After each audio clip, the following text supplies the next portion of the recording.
Final ছিল Lionel মেসির জন্য আবেগে ভরা একটি রাত। ম্যাচ শেষে তার চোখে যে অনুভূতি ফুটে উঠেছিল তা কেবল পরাজয়ের কষ্ট নয়, যেন এক দীর্ঘ অধ্যায়ের শেষের ইঙ্গিত। একপাশে বিদায় প্রজন্মের প্রতীক মেসি, অন্য পাশে নতুন যুগের মুখ ইয়ামাল। ফুটবলের সৌন্দর্য এখানেই, একজনের গল্প শেষের দিকে এগোয়, আরেকজনের গল্প শুরু হয়। ম্যাচ জুড়ে স্পেন ছিল অনেক বেশি সংগঠিত, আত্মবিশ্বাসী ও ছন্দময়।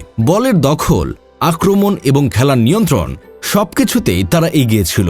আর্জেন্টিনার হয়ে মেসি শেষ পর্যন্ত লড়াই করে গেলেও একার পক্ষে ম্যাচের চিত্র বদলে দেওয়া সম্ভব হয়নি। তবু মেসির ক্যারিয়ারকে একটি ম্যাচ দিয়ে বিচার করা যায় না। অসংখ্য ব্যর্থতা পেরিয়ে তিনি কোপা আমেরিকা ও বিশ্বকাপ জয়ের স্বপ্ন পূরণ করেছেন। তাই আজকের এই হার তার কিংবদন্তি গল্পের সমাপ্তি নয়, বরং দীর্ঘ গৌরবময় এক যাত্রার শেষ অধ্যায়ের আরেকটি স্মরণীয় পৃষ্ঠা। যাই হোক, শেষমেশ আমি গোলাম হোসেন একটা কাজের কথা কই, বিশ্বকাপ শেষ, তাই নিজেদের মধ্যে আর কামড়াকামড়ি না করে সবাই এক হয়ে যাই। দিন শেষে আমরা সবাই ভাই ভাই।